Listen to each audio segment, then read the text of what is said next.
जावेद, मैं आपके पास लौटूंगा। इस बीच आपको बता दें कि दिल्ली के मुख्य सचिव ने मंत्री आतिशी को कोचिंग सेंटर हादसे पर अंतरिम मजिस्ट्रियल जांच रिपोर्ट सौंप दी है। इस रिपोर्ट में राव कोचिंग सेंटर की जो लापरवाही है वो सामने आई है। जांच रिपोर्ट में यह भी बताया गया कि कोचिंग इंस्टीट्यूट ने ड्रेनेज सिस्टम पूरी तरह से बंद कर दिया और इस तरह की घटनाओं से निपटने के उचित उपाय नहीं किए गए। इस रिपोर्ट में यह भी कहा गया कि बेसमेंट को सिर्फ स्टोरेज के लिए इस्तेमाल किया जाना था। आप समझिए, सिर्फ स्टोरेज के लिए इस्तेमाल किया जाना था, जहां स्टूडेंट्स पढ़ रहे थे, आप अंदाजा लगाइए। लेकिन बेसमेंट के अन्य उपयोगों के चलते जानमाल का नुकसान हुआ है और कोचिंग के बेसमेंट में एंट्री पर biometric access control lock system के साथ था और घटना के समय स्टूडेंट वक्त रहते बाहर नहीं आ पाए, जिससे यह दुखद हादसा हो गया। रिपोर्ट में यह भी कहा गया है कि इंस्टीट्यूट की पार्किंग का रास्ता सीधे सड़क से जुड़ा है और भारी बारिश के दौरान पानी स्टॉर्म वाटर ड्रेन में जाने की बजाय पार्किंग एरिया में दाखिल होता है। रिपोर्ट में यह भी कहा गया है कि सुरक्षा कर्मचारियों की ओर से कोई सतर्कता नहीं बरती गई। नतीजतन पानी बिना रुके पार्किंग क्षेत्र को पार करके बेसमेंट में प्रवेश कर गया और 3 होनहार इंटेलिजेंट बच्चों की जान चली गई।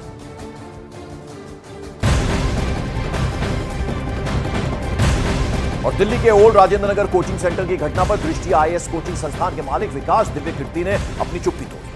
उन्होंने पूरे इस मामले में उन्हें निशाना बनाए जाने का आरोप लगा दिया। क्या कहा, जरा उनकी बात सुनिए। मुझ पर निशाना इसलिए साधा है कि ऐसे मामले में कोई एक बलि का बकरा सबको चाहिए होता है, उससे चीज़ें थोड़ी आसान हो जाती हैं। प्रशासन के लिए आसान हो जाता है कि हम बच गए, एक का नाम लगा दो। समाज को भी एक सीधी सीधी बात समझ में आती है कि अच्छा एक आदमी मिल गया, यही जिम्मेदार था, तो तसल्ली मिल जाती है कि चलो हमें दोषी मिल गया। और जो कॉम्पिटिटर्स हैं उनको ये लगता है कि अच्छा मौका है, इसी में स्कोर सेटल कर लिया जाए, हिसाब बराबर कर लिया जाए।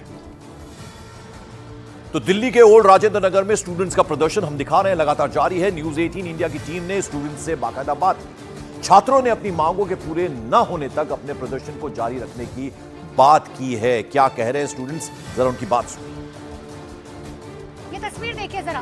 दरअसल ये वही इंस्टीट्यूट है जिसके बेसमेंट में पानी की वजह से, जिसे कहा जाता है जल ही जीवन है, उसी बेसमेंट में डूबकर जो है 3 बच्चों की मौत हो गई, जिसके बाद से ये बच्चे लगातार जो है अब इंसाफ की गुहार लगा रखे हैं। आप एक बार ये तस्वीर भी देखेंगे, जिस तरीके से आप देख पा रहे हैं कि आखिर किस तरीके से कोचिंग माफिया शर्म करो, हमारा शोषण बंद करो, इस तरीके के जो है तमाम पोस्टर्स आपको यहाँ पर नजर आएंगे।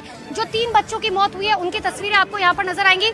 उन्हीं बच्चों से मैं बात कर लेती हूँ। कितने दिनों से आप यहाँ पर आप लोग बैठे हुए हैं? 4 दिन से। 4 दिन से बैठे हुए हैं। प्रशासन, सरकार कोई आ रहा है बात करने के लिए? आप देख ही रहे हैं, हम लोग यहाँ इतनी कड़ी धूप में बैठे हैं। इवन हमारे स्टूडेंट्स खुद जब ट्राई कर रहे थे टेंट्स लगाने की, तो पुलिस अथॉरिटी ने आया और छीन लिया टेंट। उसके बाद वो ले गए साइड में और हम लोग को मिला नहीं। जो मृतक हुए हैं, नॉमिनल विजिला था मैम, इसको चेंज करने की बहुत ज्यादा आवश्यकता है और हम यहाँ पर बैठे हैं इनके भी डिमांड से और हमारे भी डिमांड से।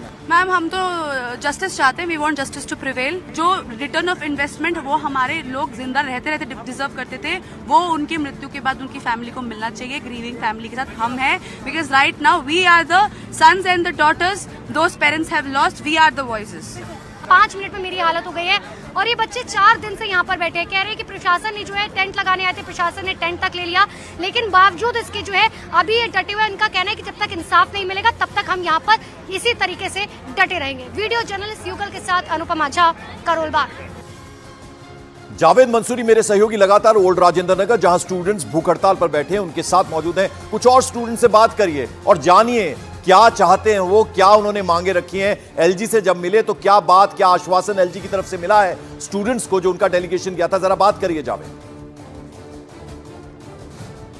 देखिए, लगातार हम बात कर रहे हैं कि स्टूडेंट्स को क्या आश्वासन मिला एलजी की तरफ से। एक बार बात कर लेते हैं फिर से। एक बार अपनी बताएंगे कि एलजी से जो कल डेलीगेशन मिला, उन्होंने क्या आपको बताया, क्या आश्वासन एलजी की तरफ से दिया गया था? किसने देखा कि डेलीगेशन मिला? हमने तो नहीं देखा। क्या प्रूफ है डेलीगेशन मिला? डेलीगेशन वहाँ पे गया, क्या बात हुई, हमें कैसे पता चलेगा? अगर यहाँ पे आके कोई भी पुलिसकर्मी आके, कोई सीनियर डीसीपी एसीपी जो भी यहाँ पर आ रहे हैं, हम लोग यहाँ पे कल दोपहर 3 बजे से हंगर स्ट्राइक बताया जा रहा है। कल जो डेलीगेशन मिलकर आया था उसने ब्रीफ किया यहीं पर धरना स्थल पर, क्या ऐसा है? आप थे कल यहाँ पर? हम लोग यहीं पर धरना स्थल पर थे, और अगर ब्रीफ किया गया तो हर छात्र तक क्यों नहीं आया है? हम लोग यहीं बैठे हैं, पिछले ऑलमोस्ट 24 घंटे, अभी 3 से 4 घंटे बाद 24 घंटे हो जाएंगे हम यहीं फिर से आप अपनी मांग दोहराएंगे कि इन मांगों को लेकर डेलीगेशन गया था और क्या एलजी की तरफ से मौखिक रूप से, जैसा कि आप कह रहे हैं कि लिखित में नहीं दिया गया, क्या कहा गया मौखिक रूप से? अगर आप मौखिक रूप से उनका कहना है कि हम आपको, आप यहाँ से हटिए और 21 दिन का हमको समय दीजिए। ऐसे पहली बार भी काफ़ी बार हुआ है, पिछली साल मुखर्जीगढ़ में कोचिंग में आग लगी थी, मामला रफा दफा कर दिया, बाद में कुछ नहीं हुआ। हमको बोल रहे पहले हटो, 21 दिन का टाइम। किसने कहा 21 दिन का टाइम दीजिए? सुनने में आ रहा है, कुछ लोग आए तो उन्होंने यही बात बोली है, पर हमने तो देखा ही नहीं है क्या था। जावेद, 5 करोड़ मुआवजे की भी बात हो रही है, जरा उस बारे में भी बात कीजिए।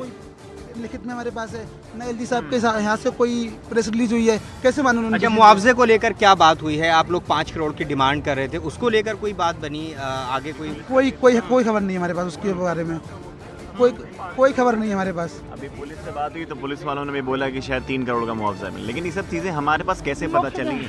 ना ही मीडिया में आई है, ना ही हमारे पास रिटन है। हमने रिटन कंप्लेंट, अपनी रिटन डिमांड्स अपनी दी है, तो हमें रिटन आंसर मिलना चाहिए कि नहीं मिलना चाहिए? देखिए, छात्र जो हैं वो चाहते हैं कि लिखित में दिया जाए, चाहे कोई भी बातचीत एलजी से हुई हो। ये इस बात को भी खारिज कर रहे हैं कि हम ये कैसे मान लें कि कोई डेलीगेशन मिलने के लिए गया है, लेकिन डेलीगेशन मिला है। यहीं के छात्र लगातार इस बात को बता रहे हैं, लेकिन एक बात पर ये बात अटकी हुई है कि ये कि लिखित में इनको दिया जाए, उसके बाद ही जो धरना पर तो जैसा जावेद बता रहे, मेरे सहयोगी स्टूडेंट से उन्होंने बात की, उनका साफ ये कहना है कि जो आश्वासन है अभी वर्बली मिला है, यानी मौखिक मिला है, लेकिन वो लिखित में चाहते हैं, रिटन अगर उनको आश्वासन मिले उस पर उन्हें ज्यादा बिलीव